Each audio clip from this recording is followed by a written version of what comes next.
Olá, para reforçar os nossos comentários, o nosso trabalho, eu acho que vale a pena a gente destacar alguns aspectos. Um dos aspectos muito importantes na estrutura do planejamento é a gente perceber que a incidência dos tributos, ou mesmo o não pagamento, decorre de fatores absolutamente distintos e podem ser dados, claro, a partir de uma realidade que se identifique caso a caso.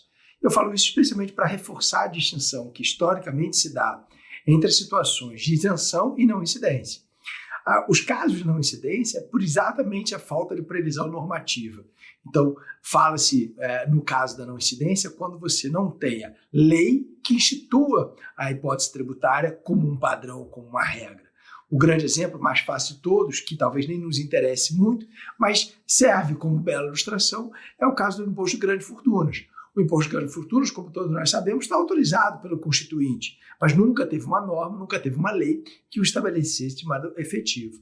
Então, trata-se desse caso facilmente de um exemplo que todos nós podemos identificar do que seria a ideia da não incidência tributária. Agora, é fácil perceber essa não incidência porque justamente trata-se de uma hipótese onde, ainda que autorizado, falta a lei para estabelecer os elementos básicos da tributação. E é exatamente esse ponto que não confunde com as situações de isenção. Numa situação de isenção, significa dizer que o legislador fez ativamente a lei, estabeleceu essa atividade legislativa, desenhou o tributo com as suas essências, com seus elementos, seus aspectos todos correspondentes, mas, apesar desse desenho que esse legislador tenha feito, ela mesma, dentro do campo de suas competências, acabou dando uma dispensa do dever de pagar. Na isenção, você teve atividade legislativa, a atividade legislativa pela pessoa identificada como competente por força da Constituição, e aquela pessoa competente constitucionalmente, além de trazer as regras básicas do tributo, fez também uma outra disposição normativa para falar que determinada pessoa, bem, situação ou algum tipo de contexto estaria isento. Então, a diferença prática de uma isenção para não incidência não é a hipótese que nos dois casos você deixa de ter pagamento. A diferença prática é que no caso de uma situação de isenção você tem claramente ali uma disposição dada pelo legislador e esse legislador ativamente, falando em termos claros, ativamente ele estabeleceu lá quem estaria beneficiado dessa situação. É, conceitualmente, uma hipótese no qual o Código Tributário afirma que estaria se fazendo uma exclusão do dever de tributação, uma exclusão do crédito tributário.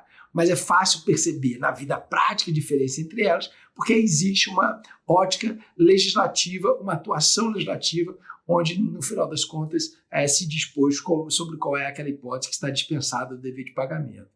E isso é fácil de identificar em vários contextos. Eu poderia dar aqui o exemplo do caso do imposto sobre serviços, o nosso imposto chamado de ISS ou ISS-QN em alguns municípios. O ISS ele pressupõe, no desenho que a Constituição estabeleceu, que mais do que uma lei municipal, em primeiro lugar, nós temos que fazer uma grande listagem de caráter nacional, tanto assim que quem cumpre fazer essa listagem é a lei complementar elaborada pelo Congresso Nacional. Essa lei complementar vai se alterando ao longo dos tempos e ela é a responsável por fazer essa listagem, que sempre se falou é uma listagem de viés bastante taxativo.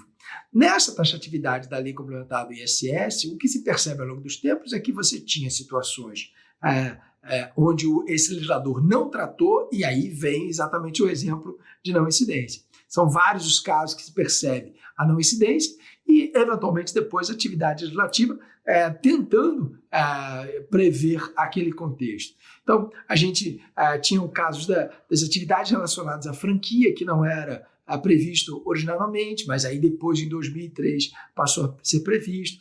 Situações relativas aos novos serviços já decorrentes de tecnologia, mesmo de aplicativos, que não tinham previsão a partir da mudança que se fez pela Lei Complementar 157, ela passa a ser ainda agora sim tratado. Então, os casos de não incidência no ISS se decorrem exatamente disso, de que houve uma atividade legislativa, mas alguns serviços não tinham sido contemplados ou mesmo previstos ou sequer concebidos naquele momento.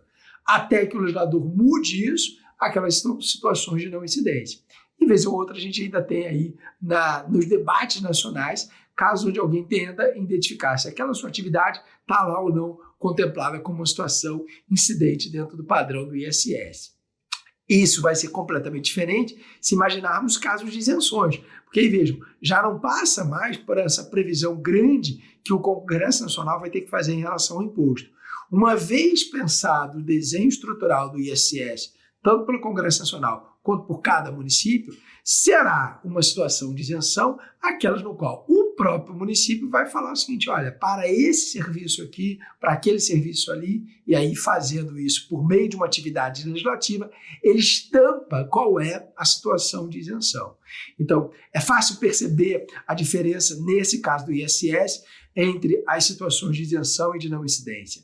A não incidência seria uma hipótese, por exemplo, de identificarmos serviços que não foram contemplados na lista nacional, serviços que não estão listados dentro daquela taxatividade que se espera do ISS. Já, por outro lado, as situações de isenção são situações onde cada município, de maneira concreta, na sua realidade, portanto, dentro do seu âmbito de localização municipal, esse legislador municipal dispensou determinado serviço de pagamento.